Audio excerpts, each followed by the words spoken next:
Bonjour, on va voir quelques manipulations avec SAS. Euh, Ça ici, je suis parti d'un projet, j'ai fait npm install Bootstrap, si vous en avez besoin pour si vous voulez suivre avec moi. J'ai fait aussi npm install SAS global pour pouvoir l'avoir globalement dans tous mes projets ici. Ensuite de ça, je vais fermer ça ici. J'ai mon style.css, je vais effacer ces fichiers-là. Et on va s'imaginer que j'aimerais ça me faire un menu secondaire, ou je ne sais pas comment on va dire, disons menu secondaire. Il faut se rappeler que le SCSS va se transformer en CSS. SCSS, pourquoi on utilise ça? Mais pour avoir des fonctionnalités supplémentaires pour automatiser certaines choses, pour regrouper des instructions ensemble. Je m'en vais ici. Je vais faire menu secondaire, comme ça ici. J'ouvre les accolades. Là, ça me permet de faire de l'imbrication. Toutes les règles qui vont être à l'intérieur vont se référer à menu secondaire. Nous, disons que je voudrais utiliser BEM. Je pourrais faire ça ici. En accolade, barre de soulignement, barre de soulignement. Je pourrais dire lien. Avec tous les liens qui vont être dans menu secondaire, je vais leur donner des règles. Comme ça ici. Je pense qu'avant de le faire comme ça, je vais le montrer directement dans SASMeister. On voit tout de suite le résultat, ça donne une meilleure idée. On va ici. Allez. Menu secondaire, là, pour l'instant, j'ai une imbrication, mais j'ai rien encore. On se souvient que le hyperluette ici, le e-commercial va être remplacé par son parent. Je m'en vais ici, je vais dire par exemple color blue. Automatiquement, ça m'a fait mon sélecteur de ma classe comme BEM. Ici. On se souvient aussi qu'on peut avoir des modifiers en BEM. Je peux à l'intérieur de ça me faire un autre accolade comme ça ici. Je fais $, je fais tiret. Là, on pourrait dire encadré, par exemple. Je ne sais pas ce qu'on pourrait voir. Encadré. Je vais faire ça ici. Et je vais faire ici border style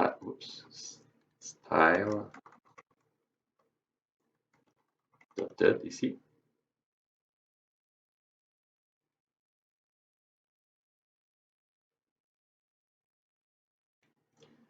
J'avais mis des accolades de trop. Par rapport à ça ici. Ça me crée mes deux classes. Ça me crée ma classe menu secondaire les liens, menu secondaire lien encadré. Je vais pouvoir mettre ces deux classes-là sur mes éléments. Vous n'êtes pas obligé d'utiliser BEM, c'est vraiment si ça vous dit. On voit qu'avec SAS, ça se fait relativement bien. Je ne suis pas obligé d'écrire tout ça au long, là, ça va se générer automatiquement. Ça fait en sorte que tout ce qui est lié ensemble, qui est lié au menu secondaire, va être au même endroit.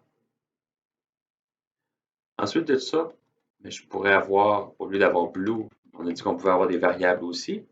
Je pourrais dire mon thème principal, quelque chose comme ça. Et je lui dis blue. Puis au lieu de mettre blue ici, je vais mettre mon thème principal. Pourquoi pour l'instant, ce n'est pas si pratique que ça, parce que j'avais juste une occurrence de cette variable-là. Mais souvent, dans votre thème principal, il va être partout dans votre CSS et que vous pouvez utiliser la variable ici. Une autre chose, les variables, l'imbrication, l'utilisation de ça aussi.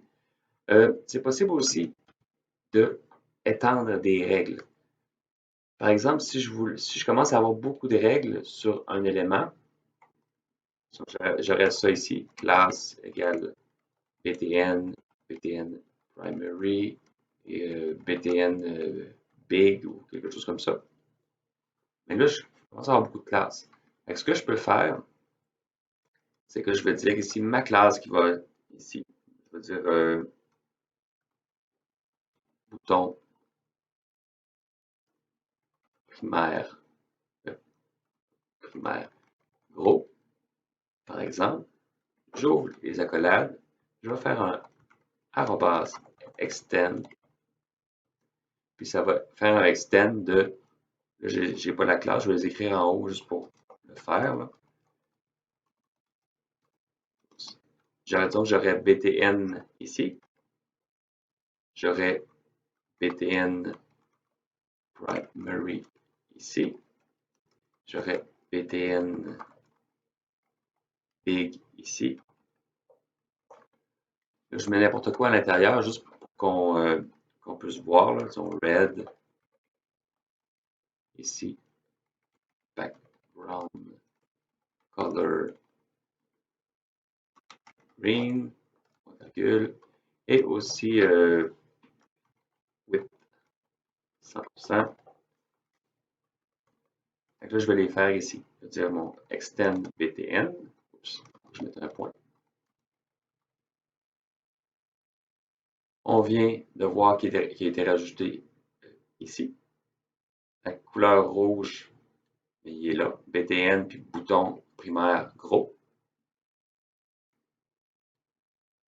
Là, je vais étendre les autres aussi. Soit que vous faites une nouvelle ligne ou soit que vous le mettez directement ici. Ça fonctionne les deux. Primary, séparé par des virgules.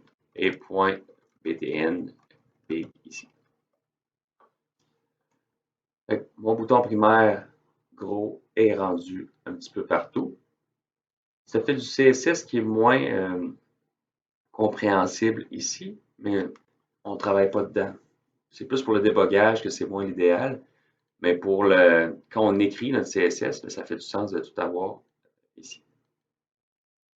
Au lieu de répéter certaines règles, par exemple, sinon il aurait fallu que je mette le color red ici, qu'il aurait fallu que je mette le background color green ici, le width ici, ou que j'écrive tout simplement directement ces choses-là moi-même.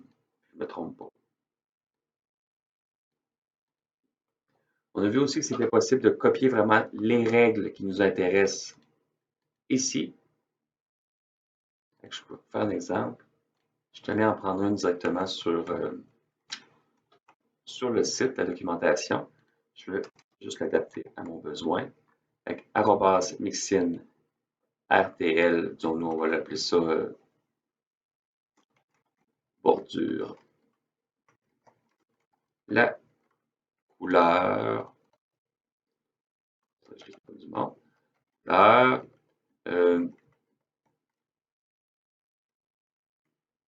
l'ombre et peut-être l'épaisseur.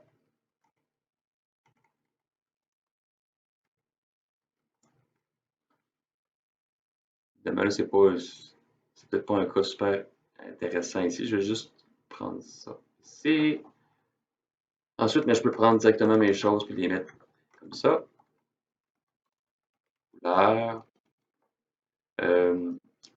Shadow. J'ai écrit quelques petites choses où j'avais marqué couleur, mais dans le fond, on parle plus de la bordure, c'est que c'est pas vraiment color que j'ai besoin. Border color, mais ça va être la couleur qui va être fournie en argument. Box shadow, mais la couleur de l'ombre. Et ensuite, border width, mais j'ai mis l'épaisseur ici. Ensuite de ça, il me reste juste à l'utiliser. Je vais en faire ici. Include. Je lui passe bordure. Ensuite de ça, je vais lui passer dans le fond ce que j'ai besoin. Red, green et 10 pixels.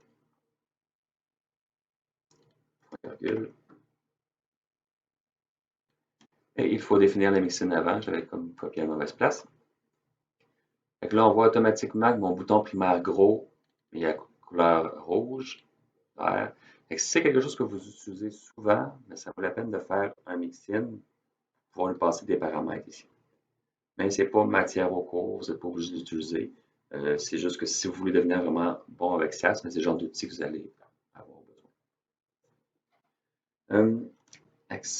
Ça ici, je vais tout prendre ce qui est là, qu'on a développé ensemble, puis je vais le copier dans mon fichier SCSS, comme ça ici. J'ai pas de fichier CSS pour l'instant. J'ai un normalize ici, là, mais je vais le générer. Je sauvegarde ça ici. Je vais faire SAS en ligne de commande. Je vais faire un SAS, j'écris style.scss et je l'envoie. Là, je vais l'envoyer dans le dossier courant, style.css. J'ai pas d'erreur, il l'a généré, puis il est apparu ici. Là, vous avez vraiment le tout